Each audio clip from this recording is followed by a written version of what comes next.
Hello, I'm Indica, and welcome to my fire safety PSA. Now, if you're like me and your bitch-ass roommate Tyrone keeps burning down his house on account of his crack addiction, you've come to the right place. We're going over some basic things to do during a fire, as well as some fire prevention. Fire prevention step 1. Shoot Tyrone.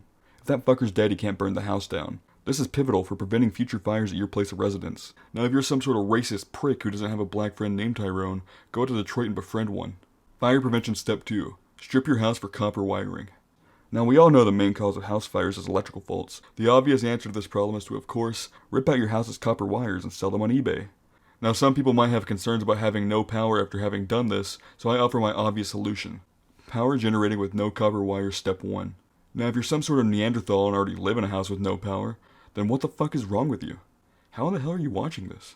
But, if you're like the rest of us who need power to play Genshin Impact and order 20 Malaysian children off the dark web, then this step is for you. The first thing you need to generate your own power is to go out and buy 296 smoke detectors. Now, what you want to do with these is FBI, open up! How to hide from the federal government. Now, if you're like me and the feds caught you trying to build a quote-unquote nuclear reactor and you're some sort of quote-unquote threat to society and a domestic terrorist, then you may have garnered some unwanted attention. So the first thing you're going to be doing is Step 1. Sanding off our fingerprints. The primary reason for doing this is so that the glowies can't track you down after you leave your greasy-ass Cheeto-stained fingerprints from your dick beaters on the walls everywhere while you're running from them. So all you need for this step is your favorite belt sander of choice and some music to drown out the screaming. Now that you got all that gathered, you should begin like so. Step 2. Pack your essentials. Now, you don't want to go outside without packing anything you might need to fend off the federal government, and to keep yourself alive once you flee the country. Which is why I put together this list of normal household items to help you reach your destination. Number 1. A cardboard cutout of an underage child. Now, this may or may not be common knowledge on your side of the Mississippi, but everyone knows that any true government official can't turn down the sweet allure of cunning and adrenochrome. Which makes this item one of the most useful distractions that any aspiring criminal should have in their bug-out bag. Number 2. $10,000 worth of unmarked euros. I personally have no idea what unmarked money means. All money has markings on it, dumbass, like what?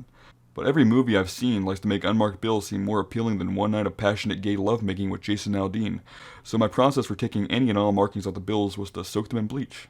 Number 3. Toothpaste. Everyone knows toothpaste is an easily, readily available cure-all to pretty much any disease in the book. I use it to cure my cat's stage 4 terminal feline AIDS, and also fix my kitchen sink from splashing me with water every time I go to take a piss. Step 3. Hijacking a speedboat and sailing to Guadalupe. Now that you stepped outside and prayed to whatever god you believe in, it's time to unpack the secret surprise tool that I forgot to tell you about in Step 2. Get on the fucking ground!